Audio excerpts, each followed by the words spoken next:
1000 ஆண்டு ஆட்சியில் பூமியின் மிகப்பெரிய படைகள் பிரித்து விடப்படும் அப்படின்னு பார்க்குறோம். 1000 ஆண்டு ஆட்சி நம்ம ஆண்டவராகிய இயேசு கிறிஸ்து இந்த பூமிக்கு வரும்பொழுது மணவாட்டியாகிய சபையும் கூட சேர்ந்து தான் வரப்போறாங்க. நம்ம ஆண்டவராகிய இயேசு கிறிஸ்துவோடு கூட மணவாட்டியும் சேர்ந்து இந்த பூமியை ஆட்சி செய்ய போறாங்க. ஸோ இந்த பூமியில ரட்சிக்கப்படாத மக்கள், கைவிடப்பட மக்கள், அந்தி கிறிஸ்துவை ஏற்றுக்கொண்டவங்க அவங்களாம் கூட இருப்பாங்க. ஒரு சிலர் தான் யுத்தத்துக்கு போகும்போது அர்மனியதம் யுத்தத்தில் செத்துருவாங்க. உலகம் முழுவதும் இன்னைக்கு பூமியில எப்படி இருக்குது அப்படியே இருக்கும்.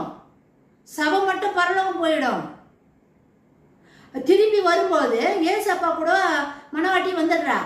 வரும்போது இந்த பூமியில ஏற்கனவே இருக்கிறாங்க பாரு, அவங்கள ஆட்சி செய்யணும்.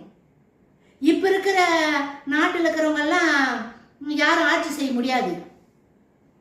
அப்ப நம்ம ஆண்டவராகிய இயேசு கிறிஸ்து தான் இந்த உலகத்துக்கு தலைவர். ஹெட் குவார்டர்ஸ் எதுனா எருசலேம் தான் ஹெட் குவார்டர்ஸ். இஸ்ரவேல் தேசத்துல மையமா வச்சு எருசலேம ஹெட் குவார்டர்ஸா வச்சு இயேசு சாமி இந்த பூமியை ஆட்சி செய்ய போறாரு 1000 வருஷம். அப்படி ஆட்சி செய்யும் போது தன்னுடைய மனவாட்டி ஆகிய சபைக்கும் ஆட்சி செய்யறதுக்கு உரிமை கொடுக்கிறாரு, பங்கு கொடுக்கிறாரு.